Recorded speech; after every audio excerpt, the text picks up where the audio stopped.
Hello friends, welcome to Indian study पर आपका स्वागत है। दोस्तों, जैसा कि आप सभी लोग जानते हैं कि यूपी जेल वार्डर की एग्जाम डेट जो है वो कंफर्म हो चुकी है। यूपी जेल वार्डर का एग्जाम 9, 19 और 20 दिसंबर को आपका होगा। अगर आज से हम लेके चलें तो आपके पास लगभग 3 महीने का समय बचा हुआ है। लेकिन अगर आप सितंबर को आप ये मान के चलें कि लगभग खत्म ही हो चला है, तो आप 2.5 महीने लेकर ही चलें, क्योंकि बाकी के 15 दिन जो है वो आप लोग केवल और केवल रिवीजन के ऊपर अपने खर्च करेंगे। तो आप ये मान के चलें आपके पास केवल 2.5 महीने हैं। और इसके बाद भी अगर आप तैयारी नहीं कर रहे हो तो आप ये समझ लो कि आप फिर किसी भी एग्जाम्स की तैयारी नहीं कर पाओगे, क्योंकि अब आपको अपने अनुसार टारगेट बनाना है और उस टारगेट पर चलना है और अपनी दिन की स्टडी को कंप्लीट करके अपना एग्जाम या एक सीट यूपी जेल ऑर्डर के एग्जाम में कंफर्म करना है। कंफर्म कैसे करना है वो मैं आपको यहाँ पर करवाता रहूंगा। डेली प्रैक्टिस आप घर पे पढ़ते रहिए, प्रैक्टिस यहाँ पर कीजिए। जो इंपॉर्टेंट टॉपिक है हिंदी के और जो करेंट अफेयर्स के, वो हमारे चैनल पर डल ही रहे हैं और डलते रहेंगे, और आप अपनी तैयारी अच्छे से करते रहेंगे। अगर आपको इस वीडियो में कुछ भी अच्छा लगे तो प्लीज़ दोस्तों वीडियो को 500 लाइक तक जरूर पहुंचाना, क्योंकि दोस्तों आपके लाइक करने से ही मुझे मोटिवेशन मिलता है। डिस्क्रिप्शन में टेलीग्राम चैनल का लिंक दिया हुआ है, वहां पर ज्वाइन हो जाओ। सारी पीडीएफ बिल्कुल फ्री में आपको मिलती हैं। पहला क्वेश्चन दोस्तों आपके सामने कि भारत के संविधान में निम्नलिखित में से किसके विरुद्ध अभियोग चलाने का प्रावधान नहीं है। तो किसके विरोध नहीं है? तो आपका जो सही आंसर हो जाएगा वह हो जाएगा आपका ऑप्शन नंबर बी, राज्य के राज्यपाल।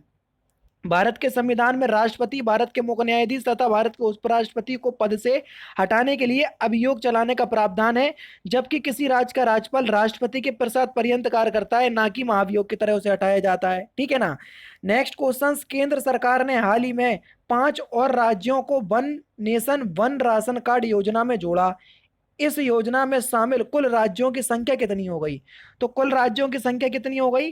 तो आपका जो सही आंसर हो जाएगा वह हो जाएगा आपका 17, 17। पहला ही ऑप्शन से आपका बिल्कुल करेक्ट।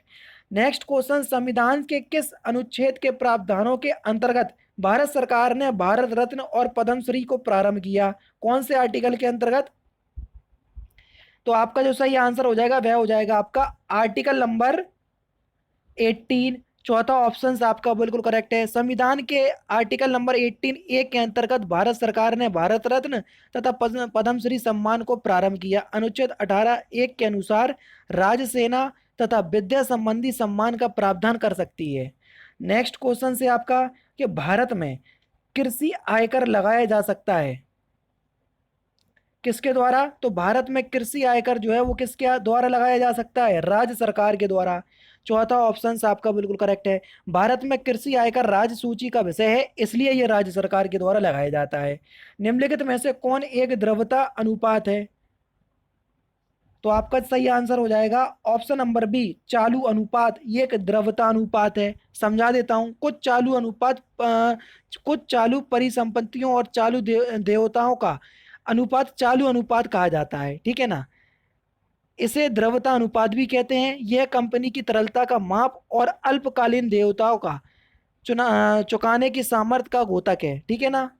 नेक्स्ट क्वेश्चन है आपका कि भारतीय संविधान के अंतर्गत निम्नलिखित में से कौन एक मौलिक कर्तव्य नहीं है? तो कौन सा एक मौलिक कर्तव्य नहीं है? तो आपका सही आंसर हो जाएगा ऑप्शन नंबर ए, लोक चुनाव में वोट डालना। ये एक मौलिक कर्तव्य नहीं है। पहला ऑप्शन आपका बिल्कुल करेक्ट है। भारतीय संविधान के अंतर्गत लोक चुनाव में वोट डालना मौलिक कर्तव्य नहीं है, जबकि वैज्ञानिक कागज विकसित करना, लोक संपत्ति की सुरक्षा करना तथा संविधान को मानना और उसके आदर्शों का सम्मान करना ही मौलिक कर्तव्य है। निम्नलिखित में से किस क्रांति ने तिलहनों के उत्पादन में वृद्धि की? तो किस क्रांति ने की? आपका सही आंसर हो जाएगा पीली क्रांति। तो पीली क्रांति किससे संबंधित है? तिलहन उत्पादन से। इस क्वेश्चन को आप इस तरीके से याद कर सकते हैं। नेक्स्ट क्वेश्चन है आपका कि कौन सा भोजन तुरंत शक्ति प्रदान करता है? तो कौन सा? तो आपका सही आंसर हो जाएगा ग्लूकोज। चौथा ऑप्शन आपका बिल्कुल करेक्ट। अच्छा, ग्लूकोज का कभी कभी फॉर्मूला पूछा जाता है, तो क्या होता है? C6H12O6। ठीक है, ये आपका फॉर्मूला होता है ग्लूकोज का। किस राज्य की सरकार ने हाल ही में शहरी जनता को 120 दिन का रोजगार देने की घोषणा की? तो किस राज्य सरकार ने की? आपका सही आंसर हो जाएगा option number C, Himachal Pradesh. तीसरा ऑप्शन करेक्ट।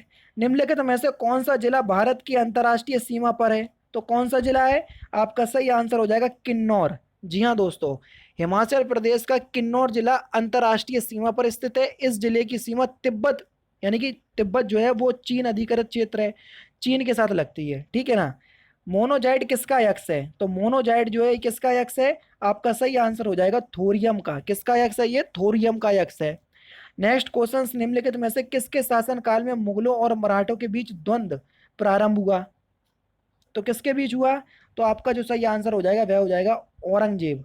चौथा ऑप्शन आपका बिल्कुल करेक्ट। मराठा साम्राज्य के संस्थापक शिवाजी थे, जिनकी मुगलों से प्रथम मुठभेड़ 1657 में हुई थी।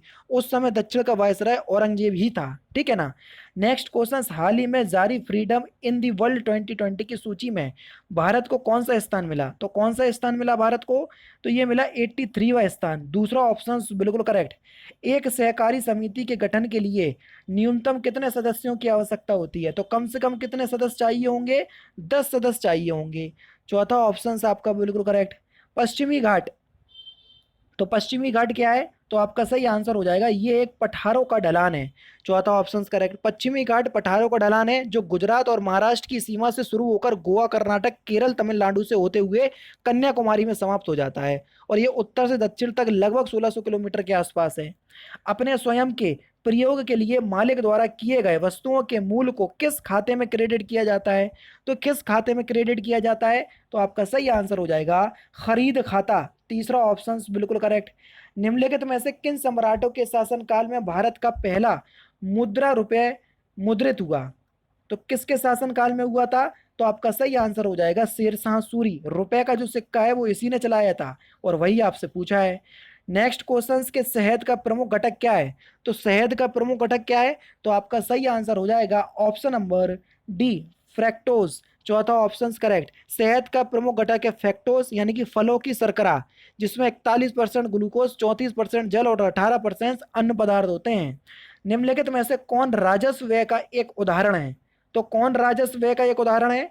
तो आपका जो सही आंसर होगा दोस्तों वो क्या हो जाएगा? एक प्रिंटर की मरम्मत, यानी कि तीसरा ऑप्शन जो है वो आपका बिल्कुल क्या हो जाएगा? करेक्ट हो जाएगा। सरकार के उन व्यय को राजस्व व्यय के अंतर्गत रखा जाता है जिनमें सरकार की ना तो उत्पादन क्षमता का विस्तार होता है और ना ही भविष्य के लिए अतिरिक्त आय सृजित होती है। अर्थात राजस्व व्यय की प्रकृति गैर विकासात्मक होती है, जैसे मशीनों की मरम्मत इसके अंतर्गत आते हैं। नेक्स्ट क्वेश्चन से आपका कि निम्नलिखित में से किसमें कार्बन नहीं होता है? तो किसमें नहीं होता? देखो, डायमंड और ग्रेफाइट तो ये कार्बन के अपरूप है, ठीक है, और कोयले में तो कार्बन होगा कि होगा, तो इनमें से कोई नहीं। चौथा ऑप्शन से आपका बिल्कुल करेक्ट। हाल ही में पूर्व भारतीय खिलाड़ी चुन्नी गोस्वामी का निधन हो गया, वह किस खेल से संबंधित थे? तो ये किस खेल से संबंधित थे? फुटबॉल से। तीसरा ऑप्शन करेक्ट। अगर आप इस टेस्ट की इंपॉर्टेंस समझ रहे होंगे तो आप समझ रहे होंगे कि कितना इंपॉर्टेंट टेस्ट है ये। निम्नलिखित में से कौन सा स्त्रीलिंग हार्मोन है? तो कौन सा एक स्त्रीलिंग हार्मोन से? एस्ट्रोजन। एस्ट्रोजन जो है वो एक स्त्रीलिंग हार्मोन से। पहला ही ऑप्शन आपका बिल्कुल करेक्ट। परिवार सामाजिक जीवन की प्रथम पाठशाला है, किसने कहा था? तो ये जो कथन है ना, ये किसका कथन है? तो ये एरिस्टोटस यानी कि अरस्तु का कथन है। पहला ही ऑप्शन आपका बिल्कुल करेक्ट है। कौन व्यक्ति हाल ही में यूएन यानी कि यूनाइटेड नेशन मुख्यालय में भारत के नए राजदूत नियुक्त किए गए? तो कौन किए गए? तो आपका जो सही आंसर हो जाएगा वह हो जाएगा ऑप्शन नंबर डी, टीएस त्रिमूर्ति। चौथा ऑप्शन आपका बिल्कुल करेक्ट है। नेक्स्ट क्वेश्चन, निम्नलिखित में से स्वतंत्र समाचार पत्र या पत्रिका के संस्थापक कौन थे? तो कौन थे? तो आपका जो सही आंसर हो जाएगा वह हो जाएगा मोतीलाल नेहरू। जी हाँ दोस्तों, स्वतंत्र समाचार पत्र के संपादक मोतीलाल नेहरू थे। इस समाचार पत्र को मोतीलाल नेहरू ने 9 फरवरी 1919 को इलाहाबाद में प्रकाशित किया, लेकिन अंग्रेजों के दमन के कारण 2 वर्ष के बाद इसे बंद भी कर दिया गया था। कर्मचारी राज्य बीमा निगम के सुपर स्पेशलिटी अस्पताल में कर्मचारियों के इलाज के लिए न्यूनतम योगदान की समय सीमा 2 वर्ष से घटाकर कितने महीने कर दी गई? तो कितने महीने कर दी गई? तो ये की गई 6 महीने। चौथा ऑप्शन आपका बिल्कुल करेक्ट। विटामिन सी का सर्वोत्तम या उच्चतम स्रोत क्या है? तो सबसे ज्यादा विटामिन सी आपको किस में देखने को मिलेगा? आंवले में। और आंवला सबसे ज्यादा कहाँ देखने को मिलेगा? प्रतापगढ़ में। और प्रतापगढ़ कहाँ का ये जिला है या शहर है? तो ये उत्तर प्रदेश का है, इसके लिए आप इसको याद करना। निम्नलिखित में से कौन सा अंतर्राष्ट्रीय विकलांग दिवस के रूप में मनाया जाता है? तो अंतर्राष्ट्रीय विकलांग दिवस कब मनाया जाता है? तो आपका जो सही आंसर हो जाएगा वह क्या हो जाएगा? ऑप्शन नंबर बी, 3 दिसंबर को। चंद्रमा की सतह से यदि एक चट्टान लाई जाती है तो क्या होगा? तो अगर चंद्रमा की सतह से हम कोई चट्टान लाएंगे तो उसका भार तो बदल जाएगा, लेकिन द्रव्यमान जो है वो आपका वही का वही रहेगा। दूसरा ऑप्शन आपका बिल्कुल करेक्ट। किसने बंगाल में स्थायी उपनिवेश की शुरुआत की थी? तो किसने की थी? तो आपका सही आंसर हो जाएगा कार्नवालिस। चौथा ऑप्शन आपका बिल्कुल क्या हो जाएगा, करेक्ट हो जाएगा। और कार्नवालिस का कार्यकाल कब से कब तक था? 1786 से 1793। नेक्स्ट क्वेश्चन आपके सामने, वीसीजी यानी कि वैसिलेट कामिड ग्यूरिन, इसका फुल फॉर्म आपसे पूछा जाता है इसलिए बताया। टीका किसके विरुद्ध रोग प्रतिरोधक शक्ति प्रदान करता है? तो किसके विरुद्ध करता है ये? टीबी, यक्ष्मा या तपेदिक, जिसको हम ट्यूबरकुलोसिस भी बोलते हैं। दूसरा ऑप्शन आपका बिल्कुल करेक्ट हो जाएगा। महात्मा गांधी ने निम्नलिखित में से किसे अपना राजनीतिक गुरु माना? तो किसको माना महात्मा गांधी ने अपना राजनीतिक गुरु? तो आपका जो सही आंसर हो जाएगा वह हो जाएगा गोपाल कृष्ण गोखले। दूसरा ऑप्शन जो है वो आपका बिल्कुल करेक्ट हो जाएगा। नेक्स्ट क्वेश्चंस की तरफ चलें। भारत और श्रीलंका को अलग करने वाली जल संधि, जल्दी बताओ, पूछी गई थी यूपी पुलिस कांस्टेबल में कि नहीं पूछी गई थी? ये क्वेश्चंस यूपी पुलिस कांस्टेबल में पूछा जा चुका है। तो कौन सा है? पाक जल संधि। तीसरा ऑप्शन आपका बिल्कुल करेक्ट हो जाएगा। नेक्स्ट क्वेश्चंस की तरफ चलते हैं। Next questions, Vasco D gamma किस वर्ष कालीकट में उतरा था? तो कब आए थे वास्को डी गामा भारत? तो आपका जो सही आंसर हो जाएगा वह हो जाएगा 1498 में। चौथा ऑप्शन आपका बिल्कुल करेक्ट। और उस समय यहाँ के राजा कौन थे? जमोरिन। तो ये भी आपसे पूछा जाता है तो आप याद कर लेना, ठीक है। कुतुब मीनार का निर्माण किसने पूर्ण किया? शुरू नहीं, पूर्ण किया, इस बात पे थोड़ा ध्यान देना। तो पूरा किसने किया था? तो आपका सही आंसर हो जाएगा इल्तुतमिश ने। तीसरा ऑप्शन आपका बिल्कुल करेक्ट। जबकि कुतुब मीनार का जो निर्माण है वो कुतुबुद्दीन ऐबक ने किया था, ठीक है। भारत के संविधान का अनुच्छेद 243 निम्नलिखित में से किसकी व्याख्या करता है? तो 243 किसकी व्याख्या करता है? तो ये पंचायती राज प्रणाली की व्याख्या करता है। दूसरा ऑप्शन जो है वो आपका बिल्कुल करेक्ट हो जाएगा। ऑक्सीजन की खोज किसने की थी? जल्दी बताओ, सिंपल और इंपॉर्टेंट क्वेश्चंस। तो ऑक्सीजन की जो खोज है वो किसने की थी? ये प्रिस्टली ने की थी। दूसरा ऑप्शन आपका बिल्कुल करेक्ट। और लास्ट क्वेश्चन, दक्षिण भारत का मानचेस्टर किसे कहते हैं? तो इस क्वेश्चंस का आंसर आप मुझे कमेंट बॉक्स में बताएंगे। अब आप समझ सकते हैं इसमें करंट अफेयर्स के क्वेश्चंस, ठीक है, उसके बाद जीके के क्वेश्चंस, इतिहास के क्वेश्चंस, लगभग यूपी जीके के क्वेश्चंस, सारे क्वेश्चंस को कवर किया गया है। अगर आपको वीडियो अच्छी लगे तो वीडियो को लाइक और शेयर जरूर कर दीजिएगा। अब आप लोग के लिए डेली तो चली रही थी क्लास, अब एक दो क्लास और मैं बढ़ा दूंगा जिससे आप लोगों की तैयारी और अच्छी हो सके, क्योंकि आपका एग्जाम जो है वो आपका दिसंबर में कंफर्म कर दिया गया है। तो दोस्तों फिलहाल की वीडियो में सिर्फ इतना ही। अगर आपको वीडियो पसंद आए तो प्लीज़ दोस्तों वीडियो को लाइक कीजिए, शेयर कीजिए और साथ ही साथ हमारे चैनल को सब्सक्राइब करना ना भूलें, क्योंकि मैं रोजाना इसी तरह की वीडियोस आप लोगों के लिए लाता रहता हूँ। नमस्कार दोस्तों, जय हिंद, जय भारत।